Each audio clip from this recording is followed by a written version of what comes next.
本应是龙国最高机密的新一代火箭，竟在展览会上公开亮相，还意外发射震撼升空，被龙国军方误以为是敌方导弹袭击，差点启动龙盾防御系统。蓝星各国更是紧急召开一级会议，纷纷进入戒备状态，一时间引得整个蓝星虚惊一场。事后龙安部秘密调查，却发现引发这场世界乌龙的火箭，竟出自龙国西北县城的一家小修理厂。此刻我正待在厂里改装摩托，好兄弟金宵忽然打来电话：“兄弟，有个大单子。”干一票能吃3年的那种，你干不干？听他这么说，我忍不住翻了个白眼。知道的是找活干，不知道的还以为要去抢劫。不过人活一世，谁会跟钱过不去呢？行啊，那你说说是什么买卖？那你先把门开一下，我就在外面。听完我无奈摇头，从操作台拿起遥控器按下开关，随着滋啦一声，卷帘门缓缓升起，我迈步走了出去。只见门口停着整整7辆重型卡车。正当我发愣的时候，金宵从第一辆车副驾驶跳了下来。怎么样，兄弟？我这效率可以吧？确实挺快。不知道的还以为你坐火箭来的。听我这么说，金宵一脸惊讶，拍着我肩膀夸张道：“兄弟，可以啊！你这要是以后修理厂黄了，完全可以去当算命先生。”说完，朝车上的人挥了挥手，那些人立刻跳下车，把货车上的遮布全部掀开。我和金宵走到车旁，却看到第一辆车后面是一节破旧的火箭头饰物品，后面几辆车上还有1级舰体助推器、整流罩等等，竟然是一整套载人航天火箭组件。不过表面早已锈迹斑斑。我转头看向金宵：“兄弟，你这些东西哪儿弄来的？我想赚钱，可不想进去吃牢饭。”金宵听完无语摇头，装出一副痛心模样说道：“陆真哥，咱俩认识10多年了，你就这么不信我？这活可是我帮你争取来的，你得给我好好翻新一下，外观要高端大气，够逼真，剩下的你自己看着改，能忽悠外行人就行。这东西要拿去科技展，这半个月就辛苦你了。”听到这里，我总算松了口气。改装这种活我干过不少，但改火箭还是第一次，反倒让我有点兴趣。行吧，交给我，你放心好了，保证不会让你失望。金宵嘿嘿一笑，安排人卸货之后就匆匆离开了。我把厂门重新关好，调出系统界面，将虚拟镜头对准地上的那些大件。当前物品改造需消耗300点积分，推荐改造方案如下：LE7A 发动机更换 M2 级特种金属外壳 ，Coster 4A 助推器改为氢能燃料等。是否确认兑换改造方案？我一脸肉疼的点下确认。这几百积分，可是我改装2手摩托一点点攒的。不过这单要是做好，赚个上万积分应该不难。确认之后，我处理完手头工作，立刻开始着手火箭改造。光拆解就花了整整3天。看着满地零件，我把整理好的图纸铺在台面上，逐一分析结构。总共需要172种零件。我把缺少的特殊材料记录下来，给金宵发去微信语音：“金公子，我已经拆完了。有些材料市面买不到，还得你帮忙搞一下。”说完就把清单发给他。金宵看到消息也不含糊，直接打印清单去了运城科技院，找到副院长顾长庚。火箭那边进度如何？要不是军工厂抽不开身，时间又紧，你说的那个修理厂，我是真不放心。顾老，您放心，我兄弟手艺绝对靠谱，经他修过的车比新车还新，翻新火箭肯定没问题，我可以担保。行了行了，不过是翻新外壳，又不是重新研发，别少零件就行。对了，你找我干嘛来着？金宵赶紧拿出清单，顾长庚接过去扫了一眼，微微皱眉，随后笑道：“不错，看来你还真找了个行家，这人一看就懂门道。”夸完之后，他拿起电话让人准备材料，当天就送到了修理厂。拿到材料，我立刻加班赶工，终于在交付前一天完成改造。全部准备就绪后，我给金宵打电话：“金公子，东西已经搞定，你来验收一下，安排人拉走。”陆正哥，我这边有事走不开，我给你个电话，你联系他，直接送到展区就行。说完就挂了电话，发来一个号码，我马上联系对方。当晚把东西送到了展区，因为没见到金宵，我特意写了份简易说明书，一并交给对方。第二天，运城科技展如期举行，不少观众一早就到场，军方人员正在严密巡逻，武装车辆也在外围布防。此次展会分为内外2个区域，外场主要展示大型军工装备。最吸引人的一点是新一代火箭与20代火箭对比展示，让大家直观感受科技进步。随着展会开幕，龙科院院士钟培林受邀参观，在顾长庚陪同下巡视展区。走着走着，发现外场某展区围满观众，人群中不断发出惊叹声。众人远远看去，只见一枚10多米高的火箭立在那里。钟培林微微皱眉，加快脚步走过去，顾长庚等人也紧随其后。刚到人群外围，记者立刻围了上来。钟老，这就是新一代火箭模型吗？我记得载人火箭一般50多米，这次只有10几米，是不是技术有突破？然而钟培林却直接挤进人群，看着眼前通体金属光泽、充满科技感的火箭，整个人愣在原地。这怎么可能？顾长庚见状，连忙上前紧张询问：“钟老，有什么问题吗？”钟培林沉思片刻，推了推眼镜，说道：“这外形和我们研发的新一代火箭极为相似，但体积这么小，理论上无法在真空飞行。这是你们准备的模型吗？不是说用旧火箭对比吗？”顾长庚此刻也懵了。按理说这次展出的火箭，应该是1代翻新火箭和20代拆显部件，而20代火箭就在旁边。那眼前这个又是什么？翻新的1代火箭去哪儿了？他四处寻找金宵，只见对方正急匆匆跑来。此时金宵整个人都慌了。我刚确认过，这枚火箭就是翻新后的那一枚。工作人员还把说明书交给他。顾老，这就是翻新后的1代火箭。说着，把说明书递过去。顾长庚低头一看，上面写着一些随意的注意事项以及基础配置。钟培林也凑过来看，看到内容后顿时愣住。氧气转换系统，模拟重力 LE7A 发动机，这怎么可能？他强压住激动的心情，看向金宵。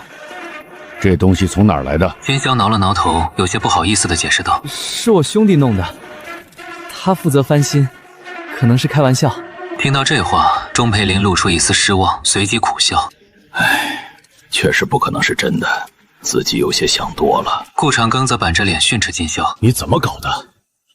这种东西也拿出来给钟老看。”金宵低头不语，把说明书揉成一团塞进口袋。记者们不明所以，再次递上话筒：“钟老、顾老，这到底是不是模型？能不能介绍一下？”是啊，这外形和以往差别很大，性能是不是也提升了？顾长庚一时有些尴尬，完全不知道该怎么说。这火箭我也是第一次见，而这次展会重点明明是20代火箭部件的展示，可现在所有焦点都被这翻新火箭抢走。不过这外形确实吸引人，如果好好宣传，也算一件好事。想到这里，他对金宵说道：“小金，去把舱门打开，看看内部情况，顺便安排人拍照宣传。”交代完后，顾长庚去处理其他事务，先行离开。钟培林却留了下来，他对这枚火箭产生了浓厚兴趣。很快，金宵来到舱门前，按照说明书按下按钮，随着一声轻响，舱门缓缓开启，里面是一段阶梯。在众人注视下，金宵和钟培林走了进去。一路上，钟培林观察内部结构，情绪越来越激动。这哪里像1代火箭，简直就是我们设想中的新型号，甚至有些设计比我们的构想还先进，完全可以作为参考。没想到如今改装技术能做到这种程度，看来自己确实有些落伍了。两人来到核心启动区，这里空间不大，中央是操作台和控制屏。钟培林上前仔细查看，看到精细工艺，忍不住叹气：“要是真的该多好。”说着，伸手按向红色按钮。就在按下的一瞬间，突然轰的一声，火箭内部猛然震动。与此同时，外面围观的众人也被这巨大的声响吓了一跳。紧接着就看到火箭下面的3个推动区开始喷发火焰，众人瞬间傻了。这什么情况？火箭怎么点火了？太他妈吓人了！不会有危险吧？不是，你们都在想什么呢？就算没亲眼见过火箭点火，也应该看过电视吧？那动静的阵仗可比这震撼多了。是啊，要是真点火，起码得几千度，哪里会让你站这么近？估计这就是特效表演。听到有人这么说，现场众人悬着的心放松了不少。但看着火焰周边变形的空气，人群中有人开始不自觉地向后退。而此时正在巡场的士兵看到火箭的变化，瞬间就慌了。他们熟知流程，知道这不是什么特效表演，立马警觉地开始疏散人群。另一边，科技展内场的一间会议室中，顾长庚正在给各区域负责人开会，确保接下来的流程能顺利进行，防止再出现乌龙。可就在这时，会议室的大门突然被人猛地推开，来人脸上满是着急。顾老，不好了！火箭展览区的火箭突然点火了，我们已经疏散了观众，但现在整个科技展全都乱了。听到这话，顾长庚瞬间傻了。那个火箭不是爆改后的模型吗？怎么会启动呢？但现在顾长庚也顾不上细想，立马给金宵打去电话。小金，这到底是什么情况？好好的模型怎么会突然启动呢？电话那头，金宵也急坏了，竹筒倒豆子一般道：“顾老，这个我也不知道怎么回事。刚才我跟钟老不小心按了个按钮，没想到这火箭突然开始震动。”里面的指示灯都亮了。顾长庚闻言如遭雷击，1代火箭那都是完全报废的东西，再怎么爆改也不应该启动啊！就在顾长庚思索之际，电话那头传来钟培林的声音：“老顾，是我误触了启动键，现在不了解这个火箭是什么情况，你马上联系航天部的人过来，另外紧急封锁现场。”顾长庚正想说点什么，突然就听到电话那头传来金宵焦急的声音：“钟老，火箭要起飞了，我不知道这玩意儿怎么关啊！”当然不只是金宵的声音，还有火箭舱内冰冷的提示声：“系统自检完成，火箭进入发射倒计时，首次升空点火测试完毕，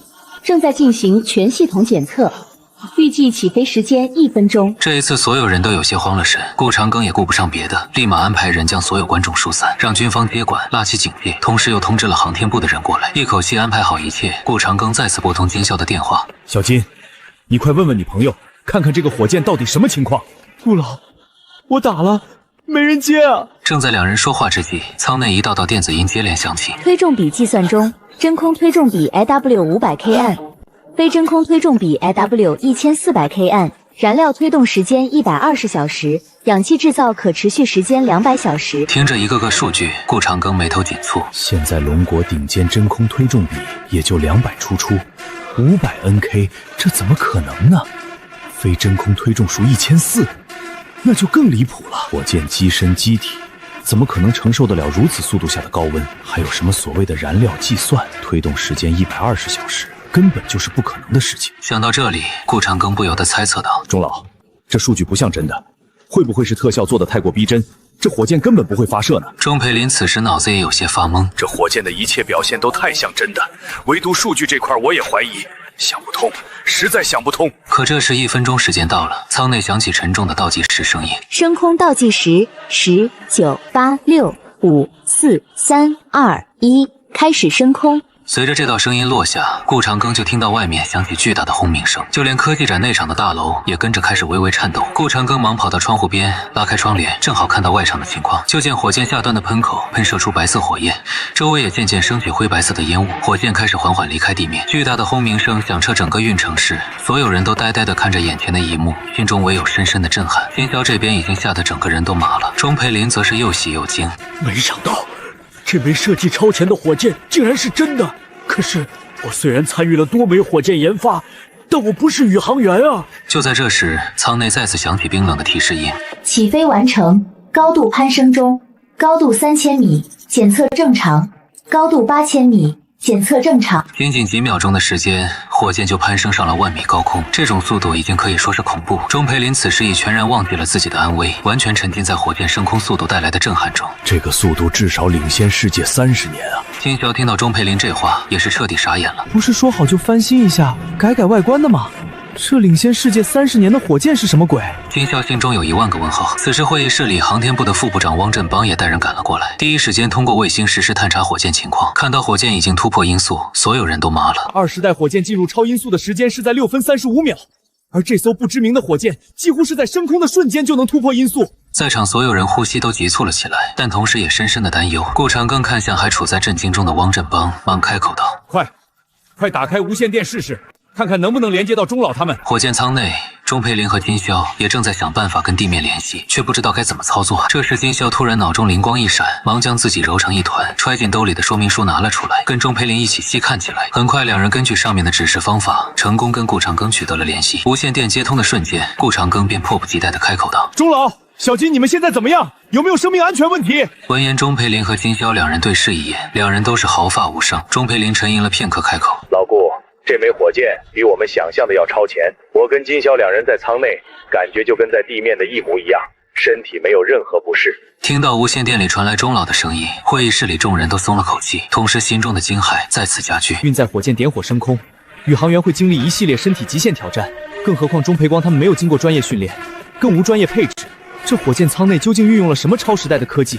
不过现在当务之急是让钟培光和金宵两人平安返回。航天部负责人汪振邦长吸了一口气：“钟老，接下来我们航天部将会辅助你们，看怎么能让返回舱尽快着陆。”然而汪振邦的话刚说到一半，便被钟培林打断了。我们目前感觉一切良好，想必你们也看出来了，这枚火箭各个方面都是领先世界的，但这次意外发射，不知道还能不能平安返回，所以你们也不要浪费时间，我们抓紧时间了解一下火箭性能。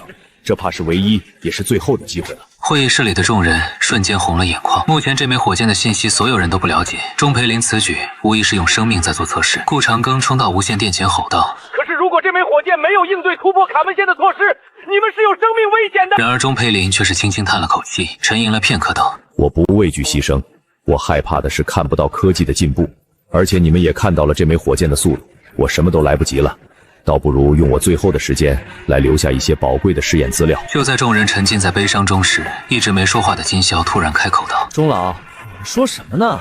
什么牺牲不牺牲的？这说明书上说有自动回归系统啊！输入坐标就可以。一句话将众人的情绪拉了回来，所有人都是一脸不可思议。火箭都是用返回舱回到地面的，自动回归系统是什么？钟培林立马接过金霄手里的说明书，打开自动回归系统，输入坐标，无需经过解体步骤即可返回地面，任何时间均可操作。钟培林不可置信地瞪大眼睛。火箭升空简单，但下降的石头的速度和摩擦力远比上升时大太多了。如果没有解体，以火箭的重量会无法控制速度，一旦降落，破坏程度几乎堪比小型陨石。很多国家一直在研究如何让火箭整体回归，但根本没有成功。此时无线电里传来汪振邦急切的声音：钟老、小金，你们确定只要输入坐标就能返回吗？我现在马上通报航天部，准备应对你们的降落。对此，钟培林没有再提出反对意见。没有希望的时候，我不想浪费时间做无谓的挣扎。但是现在嘛，若是能带这枚火箭完整回归，我一定要再为龙国再干30年。随后，金霄按照操作提示输入汪振邦给的坐标，很快机舱内就响起机械提示音：自动回归信息确认完毕，预计7分钟返回坐标位置。汪振邦等人听到提示，倒吸了一口凉气。7分钟比上升速度还快。他立马掏出手机，准备安排部署。可就在这时，外面突然响起巨大的警报声，瞬间响彻整个运城。街道上、办公楼里，所有人都停下动作，纷纷抬头看向天空。我的天，这什么情况？难道我们运城遭遇巨型异兽袭击了？是啊，这鸣笛警报听人心慌，相关部门怎么都没通知呢？汪振邦和顾长庚等人也是一脸懵。这时，汪振邦手机突然响起，是航天安全部那边打来的电话。电话一接通，那边就传来一道焦急的声音：汪部长，我们刚才通过卫星监测到一个高速不知名飞行物正在快速接近运城方向。根据预测数据分析，对方的目标是我们航天总部，我们怀疑是有人暴露了我们的位置，进行了空袭。我们已经拉响了警报，现申请启动龙盾防御系统进行击毁。汪振邦一脸茫然，这敌袭怎么会这么巧呢？他们刚上报了坐标就遭遇敌袭，难不成是信息遭泄露了？而一旁的顾长庚看了一眼无线电，目光中迸射出一道金光。汪部长，你们说这个敌袭会不会是刚才的火箭？汪振邦也觉得有这种可能，但是应对敌情，他不敢有任何侥幸。钟老，你们现在能控制降速吗？没问题，我现在就操作。很快，钟培林便操作火箭降低速度。此时，电话那头安全部的人震惊开口道：汪部长，对方速度慢下来了，我们已经捕捉到了对方的画面，但这东西看上去好像是一枚火箭啊！安全部的工作人员自己都懵了，不停观察着卫星传来的画面信息。正常的空袭应该是战斗机，亦或者什么飞行类爆破武器。火箭是个什么鬼？难道是什么新型的爆炸武器？这么想着，他忙道：汪部长，我们马上安排击毁。工作人员声音不大，但却满是慌乱。汪振邦闻言，赶紧呵斥出声：马上停止一切对空行动！这是我们龙国自己的火箭。安全部的人瞬间傻眼了，他们好像没收到火箭发射通知，但听到汪振邦这么说，还是立刻收回了对空武器。城市中的鸣笛声终于停止，而此时，汪振邦、顾长庚等人也带着无线电，立刻动身赶往航天部。好在距离不远，几人刚刚赶到航天部，就听到无线电传来冰冷的机械提示音：着陆测试完毕，气压正常。目前高度500米，速度已降低，正在着陆中。随后，整个航天部上空开始爆发出剧烈的引擎轰鸣声，所有人都默默抬起头，就见半空中一个带着白色火焰的火箭正在缓缓下落。这一刻，所有人的表情都凝固。不多时，火箭终于着陆，巨大的引擎轰鸣声渐渐消散，白色的水蒸气弥漫在空气中。航天部众人看得目瞪口呆。我了个豆，这火箭怎么是这么着陆的？可不是咋的。前面听汪部长说有火箭紧急着陆，我还以为是分离舱降落，这他喵的可真是开了眼了。谁说不是呢？这玩意儿感觉搞得跟外星产物似的，这也太牛了。就连顾长庚和汪振邦两人也十分的意外。一开始的时候，他们听到着陆的事情，但怎么也没想到会是这样。这可是火箭啊，竟然能原原本本的返回地面。就在众人震惊之际，只听咔的一声，火箭的舱门缓缓打开，汪振邦和顾长庚立马迎了上去，甚至连医护人员都安排好了。结果就见钟培林满脸欣喜的从火箭上走了下来，看上去就跟旅游了一圈似的。反倒是金霄一脸菜色，嘴里还骂骂咧咧的：我特妈差点以为回不来了呢。看见两人这副反应，众人都松了一口气。顾长庚甚至偷偷抹了一把眼泪，但众人也不敢松懈，忙让医护人员给两人做检查，发现除了心率过快，没有任何异常。顾长庚和汪振邦对视一眼，眼中均是难以掩饰的激动和震撼。要知道，每个登上太空的宇航员都是要经过严苛的选拔和训练，但这枚火箭竟然能做到对人体无任何影响，这绝对是龙国乃至整个蓝星科技的一大进步。两人随即将目光放在一旁的火箭上，白色金属舰体，3个引擎动力推进器，单看起来也就外观比以往的火箭要炫酷一些，但没想到性能竟然如此逆天。汪振邦立马朝身后的人招了招手，马上开始检查。顾长庚和钟培林两人也没有闲着，赶紧开始跟金霄盘问起这枚火箭的所有信息。小金，你说的那个朋友还没有联系上吗？快问问那火箭到底是什么情况？没有啊，电话一直打不通。话音刚落，金霄的手机突然响起，他拿起来一看，赶忙接通。爹，你是我亲爹啊！你看看我给你打了多少个电话。此时我揉了揉眼睛，从沙发上爬起来抱怨道：你还好意思说？那火箭我忙活了整整半个月，不容许你爹补补觉啊。话说火箭咋样？是不是让所有人都直呼666啊？金霄听到这，激动的整个人都跳了起来。你特喵还好意思说？你差点给我送走了，你知道吗？我们科技展都被迫停止了，你他喵居然还好意思睡？看到金霄只顾着瞎聊，半天一句正事没提，顾长庚有些急了，刻意的咳嗽了几声，丢给金霄一个警告的眼神。金霄见状，立马调转话头：兄弟，你给我老实交代，那火箭哪儿搞的？哪里搞来的你不清楚吗？你自己拉来的1代火箭你忘了？当然是那火箭改的了，不然我去哪儿整这些？好了，不跟你说了，我再眯一会儿，累。金霄还想说点什么，就听到电话那头传来嘟嘟嘟的挂断音。金霄尴尬地看向顾长庚两人。顾老、钟老，你们也听到了，这火箭的确是用1代火箭改出来的。顾长庚和钟培林对视一眼，两人眼中又是怀疑又是震惊。随后钟培林追问道：小金，你这个发小多大了？你还知道他什么信息吗？你确定这火箭是他一个人改出来的？23岁，我跟他从开膛库就认识，那小子打小就是神童，每次考试都是第一。而且上小学那会儿他就帮他爹修车了，修得比他爹都好，只是因为他家里发生了点意外，连高考都没参加，就接手他家的修理厂了。顾长庚和钟培林两人听着，脸上又是震惊又是遗憾。这人真是当之无愧的天才啊！小金，你这个朋友能不能带我们见一面？我有一些关于这个火箭上的问题，想要请教一下他。没问题，那可是我铁哥们儿，这点面子我还是有的。金霄拍着胸膛连连保证，而另一边正在检查火箭的工作人员也有了发现。汪部长，这枚火箭舰体采用的应该是一种特殊的金属，部分元素没能检测出来，应该是一种新型合成材料，还有末世硬度达到了10级，应该可能会更高。听到这话，汪振邦不由呼吸急促起来，他沉思了片刻，开口道：所有人先停止手头的工作，马上通知上级部门，整个航天部进入1级戒备状态。与此同时，网络上关于科技展火箭发射的话题也冲上了各大平台热榜。毕竟火箭升空的画面很多人都看到，还拍成了视频在网上流传，想隐瞒根本瞒不住。所有网友都在猜测是不是龙国新一代火箭提前曝光，但是很快官方出面，这只是本次科技展的一个表演环节，那枚火箭也只是一个装了引擎的小型发射器，因为工作人员操作失误，所以提前升空，造成了群众恐慌。有了官方出面，网上的风波开始渐渐平息。与此同时，修理厂里我一觉睡醒，已经是中午了，正准备打开系统看看这次火箭爆改的改造点，金霄的电话再次打了进来。陆征哥，科技院这边有人想见见你，给兄弟一个面子，让我请你吃饭好不好？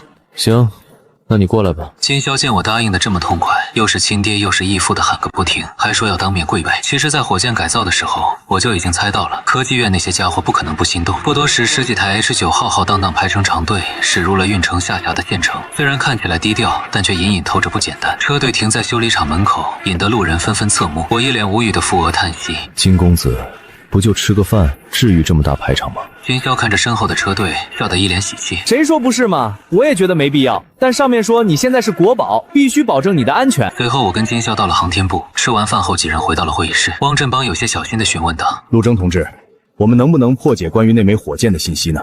关于火箭我们有很多好奇，并且希望在破解的途中向你请教一些问题。闻言我踟蹰了片刻，略有些为难地开口道：这个的话……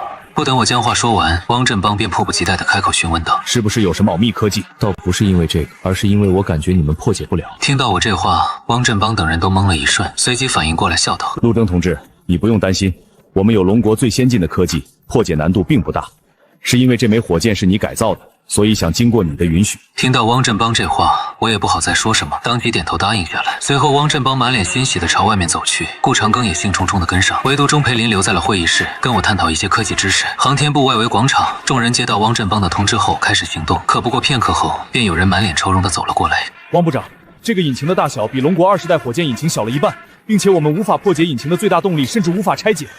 它的引擎连接处有密制金属，这种金属跟我们开始探查的舰体金属密度硬度一模一样，也就是说，引擎位置的拆卸根本没有任何机会。紧接着，其他工作人员也纷纷跑了过来。汪部长，控制台那边也有问题。汪部长，启动区也有。汪振邦的脸色变得凝重起来。这枚火箭远远比我们想象的要超前，竟然能做到连零件都浑然一体，没有半点可以拆解的地方。汪振邦心中的震惊无以复加，快步回到会议室。陆征同志，之前是我太过自信了，我们的确没能力破解您改造的那枚火箭。我能不能跟您请教一下，舰体所用的到底是什么金属吗？我微微一笑，也没打算将这东西藏着掖着，直接道：这是我合成的新型金属，我称之为贝塔金属，以 M2 特殊金属为底料，用锌作为辅助，将铝和钠融合进行加固。然而汪振邦却是听懵了，有些尴尬地开口道：陆征同志，可是这不可能啊，这3种材料根本无法融合才对。您确定没有说错吗？我也没有再多解释，而是从桌上拿起纸和笔开始书写。10分钟后，纸张上面满满当当写满了各种公式。我将纸张递给汪振邦，汪振邦立马接过仔细看了起来，可是看着看着却拧紧了眉头，抬起头不好意思的道：那个上面有些部分我看不太懂，钟老，您帮我看看吧。钟佩林接过纸张，认真浏览了一遍，眼中迸发出亮光。这真是天才般的设想，氧化施洛期膜技术竟然还能这么运用。可随即钟佩林脸色开始变得古怪，又拿出一张纸推算一遍后疑惑道：可是陆征小同志，实验室的高温炉最高是1800度，按照你这个公式来算，温度在4600摄氏度，所以你说的这个贝塔金属只能存在于公式，在现实来说是不可能实现的。不等我开口，一直在旁看热闹的金宵笑道：怎么不可能？那火箭上不就用的什么贝塔金属吗？是不是啊，陆征哥？听到这话，钟佩林突然意识到自己刚才好像犯了错，但同时他也意识到了一件事，瞪大眼睛震惊道：陆征小同志，难道还有超过1800度的高温炉？对，没错，我用的是高温融合器，这东西制造起来并不算困难，我改造的时候就顺手搞了一个出来。这一刻，所有人都感觉如五雷轰顶一般，震惊到无以言喻，同时心中还涌起深深的挫败感。科研这事还能有顺手一说？哪一项发明不是经过无数次的实验才能取得成功的？更遑论其中的人力、物力和财力。半晌之后，钟佩林颤抖的声音道：陆征小同志，你真的制造出超过3000度的高温炉？请问能达到多少度高温？5300多度吧。钟佩林不由得向后退了一步，整个人都彻底麻了。金属材料一直以来都是科技发展路上关键性的动力，而发展的最大阻力就是温度。人类近几百年努力，高温炉的温度才能达到1800度，5300度这个数值实在是太恐怖。陆征小同志，我们能去你修理厂参观看看吗？我毫不犹豫地点头应下。很快，一行人乘车浩浩荡荡地来到了修理厂门口。厂子看起来有些破旧，卷帘门上锈迹斑斑，一看就是有好些年头。汪振邦心中不禁有些怀疑，这么个破旧的修理厂，真的能改造出那么牛的火箭吗？此时我从兜里摸出遥控器，按下按钮，打开卷帘门。我去收拾下东西，你们先看看，别乱碰就行了。众人点点头，朝着里面走去。只见各种机器摆放整齐，所有配件一应俱全。有些仪器是专业实验室里才有，甚至有些机械设备，他们连名字都叫不出来。顾长庚来到一个巨大的仪器前，转头看向钟佩林，问道：钟老，这不会是高密度金属加工器吧？钟佩林转着仪器，看了一有些不确定的开口道：是有些类似，只不过这个仪器看起来更大一些，机械爪也多了些。只是这些凹槽不知道是干嘛用的。听到这里，几人全部凑到仪器跟前，想要看得清楚一些。结果我回来的时候，就看到几人趴在机器上面。钟老，你们趴在我金属加工器上干嘛？闻言，几人一个机灵站直身体，尴尬的咳嗽声此起彼伏。钟培林赶紧岔开话题。对了，陆征小同志，你说的高温融合器在哪里？跟我来吧。说着，我走在了前面带路，其余人也赶紧快步跟上。来到厂房一间单独的房间，我打开门走了进去。几人看到里面的场景，瞬间傻了。这配置堪比专业实验室。钟培林将目光落在位于中间一个庞大的机器面前，试探着开口道：“陆征小同志，这就是你说的高温融合器吗？”我点点头，了一声。钟培林上下打量着仪器，这东西跟他们实验室的高温炉看上去完全不一样。陆征小同志，能不能现场制作一下那个贝塔金属？没问题，正好上次的材料剩了一点。说到我整理好材料，换上防护服，启动了机器。随着机器发出阵阵声响，汪振邦看着隆隆作响的机器道：“陆征同志，你说需要注意什么？我让我们的工作人员帮忙盯着。你看怎么样？”钟培林等人也附和着点点头。一般金属的制作需要一个周期，少则几个小时，多则10天半个月。汪振邦的提议其实很合情理，然而我却摆摆手道：“不用，你们看着就好了，很快就能完事了。”钟培林几人直接懵了，但碍于之前的事，这一次几人都默契的没有开口，而是静静的等待着。约莫10几分钟后，机器的响声停了，几人刚想问点什么，就见我来到旁边的一台仪器前，将方才的金属依次导入其中。通过透明视窗，几人看见那些金属居然开始分解融合。这是高分子融合装置，可是这仪器怎么跟普通的不一样呢？我笑了笑，没有接话，而是开口道：这一步就是将之前的冲突分子在分离后重新融合，最后得到相应的金属。钟佩林点点头，略微思索了片刻后开口道：陆征小同志，你这个贝塔金属应用面很广，不知道你有没有意向出售呢？我是生意人，有生意当然做了，只是这价格可能贵一点，2000块1000克，你看怎么样？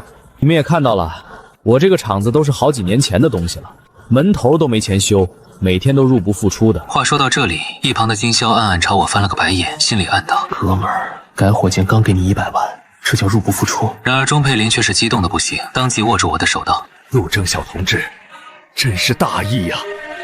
我这就回去上报。当天下午，钟佩林就带着贝塔金属回到了龙科院，将事情原本上报之后，第3天早上，我正在修理厂忙活，突然一辆 H9 停在门口，钟佩林带着一位老者从车上走下，看到来人，我瞬间傻眼了。陆征小同志，这位是我们龙科院院长季宏远先生。我忙在裤子上蹭了蹭手，走上前恭敬道：季老真是久仰大名啊。季宏远哈哈一笑：原来这就是我们龙国的科研新星啊，自古英雄多年少，小陆同志真是后生可畏啊！你改造的火箭还有研发的贝塔金属，我都已经了解过了。这次除了采购贝塔金属，我还有2件事相求。季老，您说的哪里话？您能亲自来我这小修理厂，已经让这里蓬荜生辉了。不瞒您说，您可是我的偶像啊！上学那会儿我最崇拜您了。您有什么话尽管吩咐就成。听到这话，一旁的钟培林叹了口气，季宏远笑着开口：小陆同志，你改造的那枚火箭，龙科院很感兴趣，所以想跟你聊聊技术合作。我没有急着回答，而是转身从一个文件柜里拿出厚厚一叠文件道：季老，这是火箭改装的所有图纸，其中还有高温融合器和量子融合机的设计图纸，这些东西我无偿献给龙国。季宏远和钟培林两人微微一怔，没想到我会这么做，尤其是钟培林，完全想不明白怎么前2天还哭穷的人，突然会做出这样的举动。看着两人不解的眼神，我笑着解释道：季老，当初您抛下国外的优厚待遇，毅然决然回到龙国，这种精神在我学生时代影响了我很久。今天我无偿拿出这些东西，跟当年的你是同一个愿望，为了龙国繁荣昌盛。季宏远不由得红了眼眶，他没想到自己当年的选择，竟然在若干年后还能收获这样一个美好的回应。季宏远轻叹了口气，拍了拍我的肩膀：今天的龙国已经不是以前的龙国了，现在的龙国有足够的实力，所以这些资料还是以技术合作的方式给你分股，你不必过于坚持。你有这份心，我就很感动了。听到季宏远这么说，我也没有再多纠结。正如季老所说，龙国今时不同往日，要不要钱对龙国影响不大。我转而问起季老他所说的第2件事，季宏远一脸慈爱地看向我。第2件事，就是我想诚挚地邀请小陆同志能够加入龙科院。然而听到这话，我却是沉默了。季老，其余的事都没有问题，加入龙科院的事儿，我很感谢你对我的认可，但是这家修理厂是我父亲留下的，对我有特殊意义。我暂时不想离开这里。闻言，钟培林有些急了，这么好的机会怎么能不去？当即就想开口劝导，可刚张口就被季宏远拦住。没关系，人各有志嘛。说罢，季宏远又从公文包里掏出一张卡片，这是我这次特意带给你的礼物，是龙科院的特殊身份卡。有了这东西，你可以随意出入官方部门，也可以直接从官方获取任何材料。包括科研经费也会优先审批。看到这东西，我心中万分激动，同时也十分感动。没想到季老竟然会给我这么大权限，我双手接过，连连道谢。季宏远却笑着：你也知道，目前龙国在研发期待机，我本想着让你参与项目，不过你志不在此，我就不勉强了。但我欢迎你随时去看看，给我们提点建议什么的。听到这话，我瞬间哑然。期待机啊，光是听着我就心痒痒，而且不知道怎么的，改完火箭改摩托，感觉浑身不得劲。季老，你说的是真的吗？那我们现在能去看看吗？季宏远背负着手，满脸笑意的点了点头。旁的钟培林连连赞叹：姜不愧是老的辣，这小诱饵抛的一下就上钩了。随后我跟着季宏远来到航天部，虽然是第2次来，但进工厂这还是我头一回。一路上我东张西望，这厂子是真的大，比我以往见过的任何工厂都要大。我跟着季老通过一道道关卡，终于来到期待机研发的楼层，中间放置着一架正在制造的战机，旁边堆满了各种战机零件。季宏远指着战机：这就是我们正在研制的期待机，相比于上一代，只在速度、定向能武器还有作战模式方向上进行了优化，现在可以再加上材料。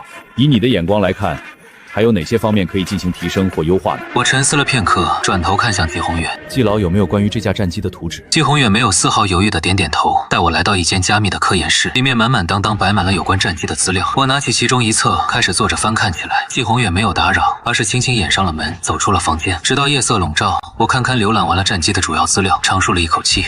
果然，能改装的地方还是很多的。随后我来到制造了一半的战机跟前，打开系统，开启改装功能。很快，一系列的改装信息显示在了我面前的虚拟屏幕上。引擎系统改装超巡能力，速度可达8到15马赫，氢能燃料 AI 全域感知，高超音速武器远程操控系统。定好改装方案之后，我回到季老为我安排好的房间，连夜将改造方案整理好，又将所需材料发给金宵才睡去。第二天，我一头扎进了工厂，将所有人清了出去。因为之前有季老的吩咐，并没有人对此发出异议。金宵来的时候，就见我一个人在厂区忙活，季宏远、钟培林等人则齐齐站在远处，犹豫着要不要进去帮忙。金宵忙将几人拦下。季老、钟老，你们还是歇着吧。他这人干起活来就是这么疯，不然他那修理厂里也不会连一个助手都没有了。几人闻言只好作罢。接下来的几天，我除了吃饭睡觉，几乎都在厂里。1周之后，一个外形炫酷、宛如外星科技的战机完整的出现在工厂里。原本战机的研究人员看到战机，心中满是惊喜和向往，看向我的眼神也完全是一副看到神明的模样。我拖着下巴想了想，这个飞机就叫天宇战机吧。众人闻言都是纷纷附和。我笑了笑，朝其中一个工作人员招手，能不能将战机弄到航道？我想简单试飞一下。工作人员确实略微迟疑了片刻，才有些为难的开口。可是季老和中草去军区参加会议了，要不要等他们呢？他俩盼战机都盼了好几天了。没关系，战机又跑不了。工作人员见我发话了，立马开始安排。很快，天宇战机停在了跑道上，我正准备找人试飞，就听到身后一道熟悉的声音传来：“陆征哥，2天不见你又牛了，战斗机啊，这你都能搞得出来？你说你之前捣鼓什么破摩托车呀？要是早点回归正阳，咱们龙国至少能领先世界20年。”我回头一看，果然是金宵这家伙。你来的正好，我记得你上小学的时候说自己的梦想是飞行员，是吧？金宵不好意思的挠了挠头，尴尬的笑了笑。那都快20年前的事儿了，你竟然还能记得？我记得你还说自己想当修理工呢。可不是，我这现在不就是修理工吗？快上吧，战机已经在等你了。金宵瞬间傻眼，呆愣愣的指着自己的鼻子：“哥们儿，你说的是我吗？可我不会开战机啊！”我3下2除2将金宵推上战机，直接打开驾驶员保护装置，将金宵牢牢地固定在座位上。金公子，你就放心飞吧，这玩意儿只要有手就行。说到我关上舱门，直接掏出手机开始启动战机。众人只见天宇战机尾部开始喷涌出白色的火焰，我对着手机喊道：“喂喂喂，金公子能听到吗？”对面金宵狼嚎鬼叫的声音戛然而止，带着几分意外。不是，你这战机还能通话呢？那可不。这可是我搞出来的东西，别说能对话，我就是用手机玩遥控飞机都没啥问题。电话那头，金宵愣了一瞬，随即再次嚎道：“你能遥控还送我上来飞？你丫是不是想给我直接送走啊？”我一只手捂住耳朵，看了口气，耐心的开口劝他：“好了，你别嚎了，我这不是帮你实现童年失望吗？你就好好飞吧。”说罢，我在手机上点了一下，战机的尾喷口突然来了一个旋转，垂直朝着地面开始剧烈的喷射火射。随后伴随着巨大的轰鸣声后，天宇战机竟然直接一个垂直升空，悬停在500米高空上方。周围围观的工作人员看到天宇战机的这番操作后，瞬间齐齐愣在原地。天哪，这是垂直升空，空中悬浮，竟然真的做到了！我的手机里传来金宵在战机里的声音：“太爽了！”我无语的翻了个白眼。是谁刚刚鬼哭狼嚎，怕的不明？现在只飞了1下就兴奋成这样。我拿起手机继续开口道：“既然你不怕了，那你就自己操作。红色按钮旁边的3个按钮，你可以先试试。第1个按钮。”战机上金宵嗯了一声，毫不犹豫按下旁边第1个按钮。众人只见半空中的天宇战机竟然开始变得透明，然后诡异的跟背后的天空融为一体，彻底消失不见。陆征同志，这该不会是光学隐身吧？天哪，这未免也太神奇了！这到底是科技还是魔术？看着众人的模样，我嘴角勾起一抹满意的微笑。我拿起手机，继续对金宵道：“好了，金公子把光学隐身关了吧，然后打开第2个按钮，让我们看看速度。”很快，众人就看见消失的天宇战机再次现出了原形。随着金宵按下第2个按钮，战机尾翼的白色火焰瞬间变成了幽蓝色，然后在半空中炸出了几个马赫环，只一个眨眼的功夫就消失在众人的视线中。我看向身旁呆愣的众人：“怎么样，我这天宇战机不错吧？这速度应该有8马赫了。”众人这才从震惊中回过神，深吸了一口气，激动地转头看向我：“陆征哥，你这简直牛炸天了，看着跟科幻片似的。”可不是咋的，这要不是我亲眼看着飞上去的，我肯定不相信。